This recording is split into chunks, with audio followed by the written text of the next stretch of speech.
ओम शांति। आपकी दुआएं बहुत बहुत काम कर रही है। हरीश भाई के अंदर इम्प्रूवमेंट दिख रहा है, तो पुष्पा बहन के अंदर भी सुधार है। विनोद भाई के धन के आने के मार्ग खुल गए हैं। सोचो जरा कि इतनी अच्छा प्रभाव दुआओं का होता है। वास्तव में जिसने दुआओं के महत्व को समझ लिया उसका जीवन सार्थक हो जाता है। कभी कभी जीवन में कुछ क्षण ऐसे आते हैं जब हम कुछ कह नहीं पाते हैं, शब्द गले में अटक जाते हैं, आंसू आंखों में भर आते हैं और भीतर से केवल एक भावना उठती है, ईश्वर इसे ठीक कर दे। वही भावना हरीश भाई की भी थी और वह भावना ही दुआ होती है। वह दुआ काम कर जाती है उस आत्मा के लिए जो आत्मा भगवान पर भरोसा करती है। वास्तव में मेरा अनुभव है कि दुआ शब्द नहीं है, दुआ एक ऊर्जा है जो हृदय से उठती है और ब्रह्मांड के अदृश्य ताने बाने में लहर बनकर फैल जाती है। कई सारी मनसा सेवा ग्रुप में ऐसी आत्माएं जो ला इलाज थी, लव भाई देखो, प्रिंस भाई देखो, सभी आत्माएं ठीक हो गई सिर्फ दुआओं के वाइब्रेशन से। वो दुआओं की लहर जो है उस आत्मा को छू जाती है, किसी दिल को सांत्वना देती है, किसी थके हुए जीवन में आशा की किरण बन जाती है। अगर सच कहूं तो कोई व्यक्ति हिंदी बोलता है, कोई अंग्रेजी बोलता होगा, लेकिन आत्मा की जो सबसे गहरी भाषा है ना, वह दुआओं की है।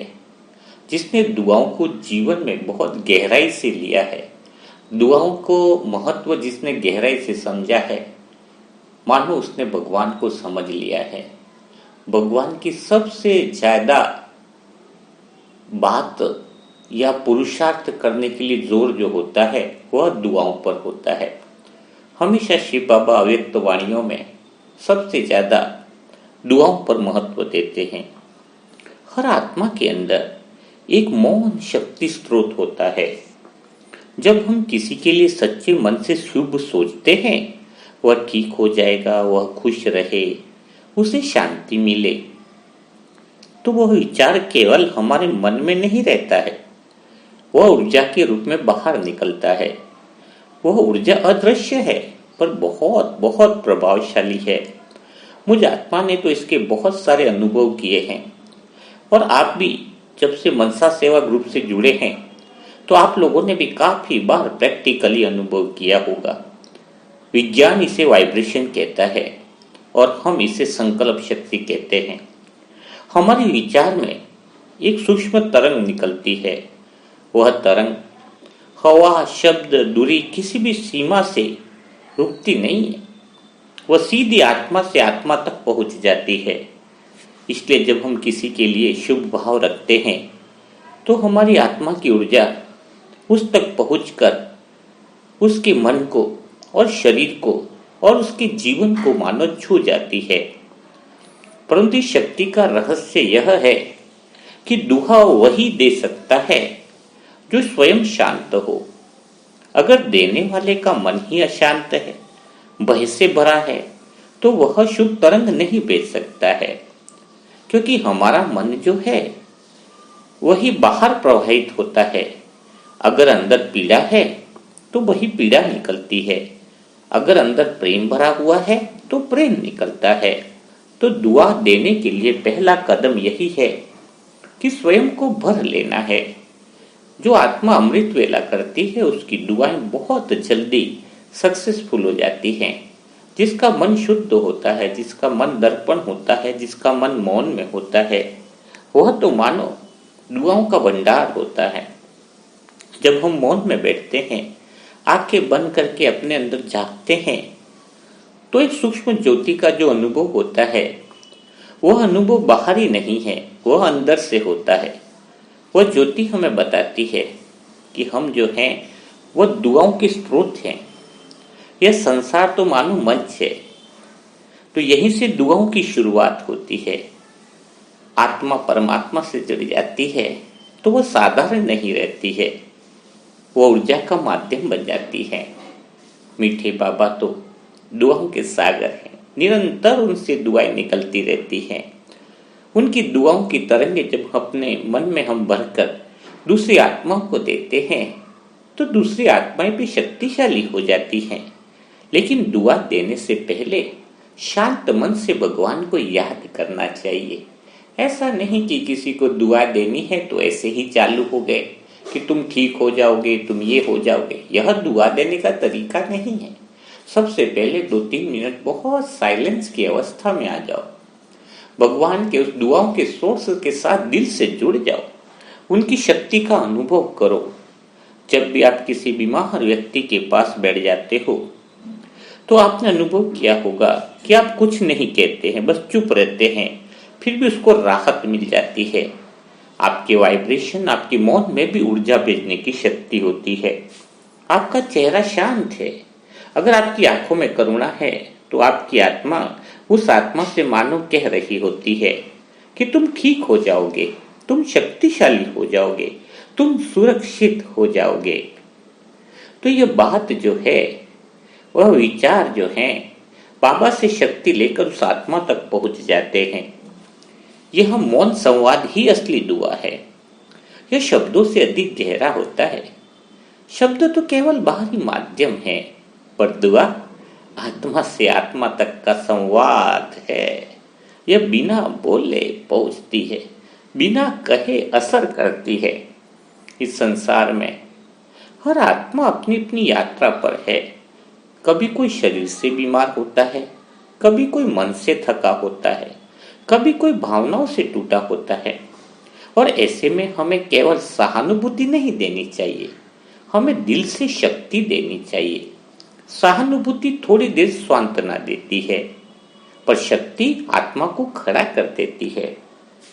और शक्ति वहां से आती है परम स्रोत से।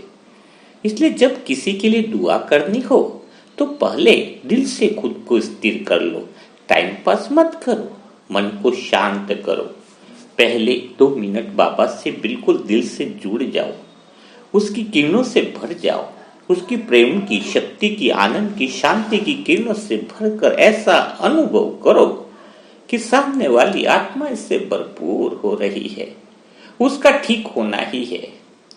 बहुत पावरफुल तरीके से जब वह वाइब्रेशन हम देते हैं तो इसका असर बहुत होता है। कभी सामने वाले को बेचारा नहीं समझना, बहुत बीमार है, दया भाव नहीं रखना है। यह सोचना है कि वह आत्मा है और बहुत मजबूत है।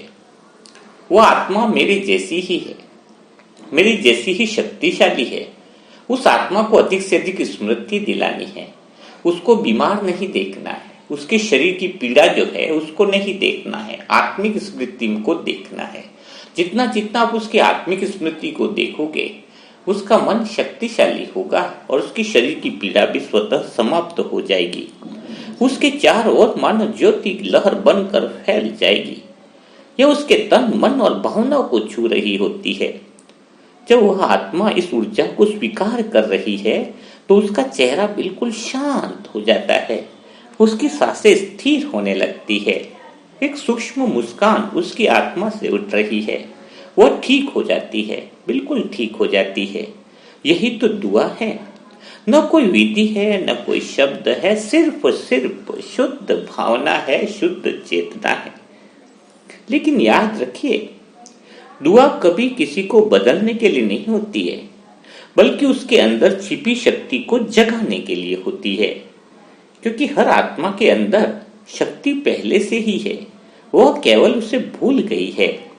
हमारी दुआ उसे उसकी याद दिलाती है। और जैसे ही आत्मा अपनी वास्तविक शक्ति को पहचानती है तो शरीर, परिस्थितियां, संबंध सब स्वयं ही संतुलन में आ जाते हैं। यह प्रक्रिया बहुत दिव्य है, कोई शब्द इसका पूरा वर्णन नहीं कर सकता है। यह सारी बातें दिल से अनुभव करने की है। एक बार जब आप दिल से इसको अनुभव कर लेते हो तो आपको समझ में आता है कि दुआ किसी को दिया गया आशीर्वाद नहीं, बल्कि भीतर से निकलता हुआ प्रेम का प्रवाह है। यह अनुभव मेरे जीवन के रहे हैं। जब मुझ आत्मा ने सर्व आत्माओं के प्रति वो प्रेम भाव रखा है तो निरंतर दुआओं का प्रवाह रहा है। दिल से आवाज होती है कि आत्मा ठीक हो जाए। कभी कभी कोई व्यक्ति बहुत दूर होता है, हम उसे देख भी नहीं सकते हैं, फिर भी हम उसे शक्ति भेज दे सकते हैं, क्योंकि यह ऊर्जा जो है ना दुआओं की, वो दूरी नहीं देखती है, यह विचारों से चलती है और विचार की कोई सीमा नहीं। इसलिए दुआ देने के लिए हाथ जोड़ने की जरूरत नहीं, किसी मंदिर या स्थान की जरूरत नहीं, बस एक सच्ची शुद्ध भावना की जरूरत है। मन को शांत करने की जरूरत है, बाबा को याद करने की जरूरत है और सोचो यह आत्मा सशक्त है, इसका हर कोश आरोग्य से भरा हुआ है, इसका मन शांत है, शरीर स्वस्थ है, आत्मा प्रकाशित है। इतना सोचने भर से वातावरण बदल जाता है। जरूरत है मौन से वह ऊर्जा निकले, दिल से वह ऊर्जा निकले जिसमें उसके प्रति प्रेम है। कमेंट बॉक्स में दुआ लिखते हैं, लेकिन कितना दिल से दुआ लिखते हैं? मुझे पता है सारी आत्माएं दिल से ना लिख पाए, लेकिन जितनी आत्मा दिल से दुआ लिखती है उसका असर बहुत जल्दी होता है, क्योंकि इसका प्रभाव तो सारे ब्रह्मांड में होता है। सोचो, आपकी शुद्ध भावना तो पूरे ब्रह्मांड को बदल सकती है। जो आत्मा उस ऊर्जा के लिए तैयार होती है वो उसे पकड़ लेती है। जैसे रेडियो में सही फ्रीक्वेंसी मिलने पर आवाज साफ सुनाई देती है।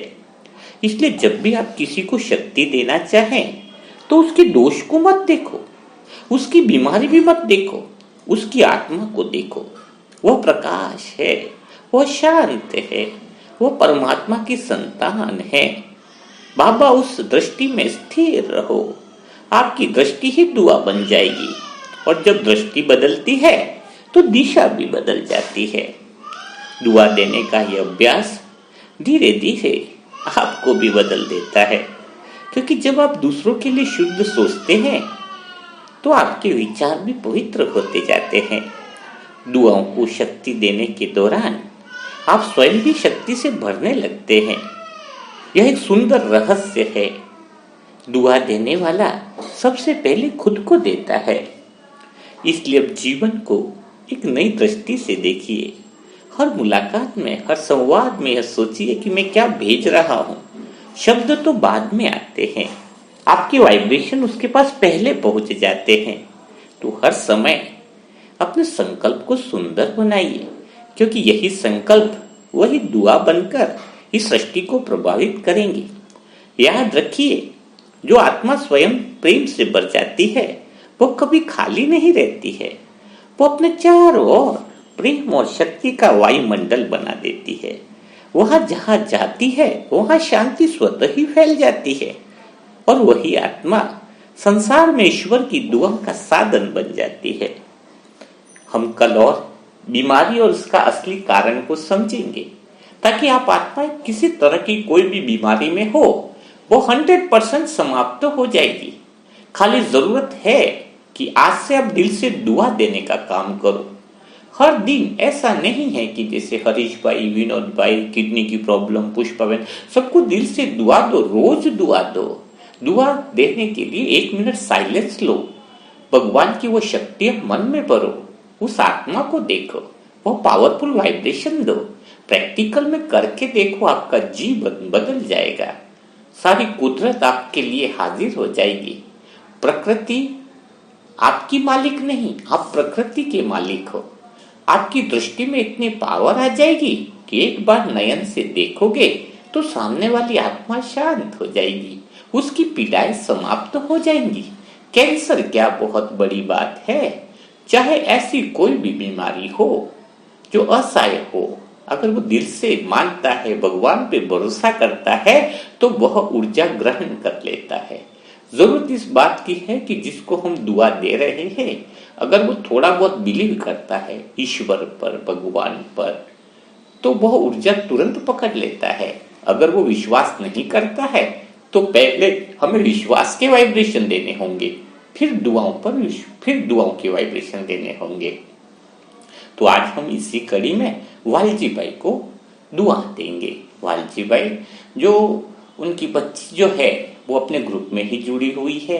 वालजी भाई जिनकी उम्र 70-75 साल लगभग हो गई है। उनका पहले हार्ट का भी प्रॉब्लम था, अभी थोड़ा किडनी का और दूसरे इश्यूज भी आ रहे हैं, थोड़ा एज का भी प्रॉब्लम है, लेकिन वह आत्मा अभी शरीर से पीड़ा महसूस कर रही है। तो हमें उनके लिए, वालजी भाई के लिए बहुत दिल से दुआ करनी है। और दुआ का प्रोसेस तो आज भी आपको बताया है। शांत मन से विचारों की वह ऊर्जा उनको पहुंचानी है। दुआओं की ऊर्जा विचारों के माध्यम से उस आत्मा तक पहुंच जाएगी, सेकंड में पहुंच जाएगी। वालजी भाई के चारों वह वायुमंडल बन जाएगा। वह भगवान का दिव्य प्रकाश, वह दिल से जो हमारा प्रेम है परमात्मा, वो मानो उनके ऊपर बरस जाएगा। तो हमें दिल से वालजी भाई के लिए और उनके परिवार के लिए भी दुआ करनी है। उनका परिवार भी सदा खुश रहे, भगवान की छत्र छाया में रहे। तो अभी हमें बिना देरी किए सभी आत्माओं को वालजी भाई के लिए ढेर सारी दुआएं करनी है। और जो भी आत्माएं शरीर की पीड़ाओं से ग्रसित है, परेशान है, अभी नए सेशन लगातार सुनते रहिएगा। अब समय आ गया है कि आपके अंदर वह पावर आ जाए, आपकी दुआओं में वह बल आ जाए। तो उसके लिए जो विधि वह बताई जा रही है उसको प्रैक्टिकल करना है। तो आज आपने क्या सीखा है? आपको मौन में रह करके, साइलेंस में रह करके दुआ देनी है। आपको शांति में रहकर बाबा की शक्ति मानो मन में भर गई है और उस आत्मा के लिए दुआ देनी है। दया भावना नहीं, करुणा रखनी है। दया और करुणा दोनों अलग अलग है। करुणा मन उसकी आत्मा की शक्तियां जागृत हो रही है, वो पावर जागृत हो रही है। दुआ देने में शक्ति देनी नहीं, शक्ति जगानी है। ऑलरेडी सभी आत्माओं में शक्तियां ऑलरेडी है। तो आपको अभी बिना देरी किए वालजी भाई को ढेर सारी दुआएं दीजिए। और जो भी आत्माएं नई इस ग्रुप से जुड़ना चाहती है, अपने भाग्य का निर्माण करना चाहती है, अपने पुरुषार्थ को बढ़ाना चाहती है, उसके लिए मोबाइल नंबर है 7202921969। इस पर ओम शांति लिखे और सेंटर का एड्रेस लिखे तो उनको पुरुषार्थ बढ़ने वाले ग्रुप में ज्वाइन कर लिया जाएगा। तो कल फिर हम मुलाकात करेंगे ऐसे ही दुआओं के सेशन के साथ। तब तक के लिए सभी भाई बहनों को ओम शांति, ओम शांति, ओम शांति।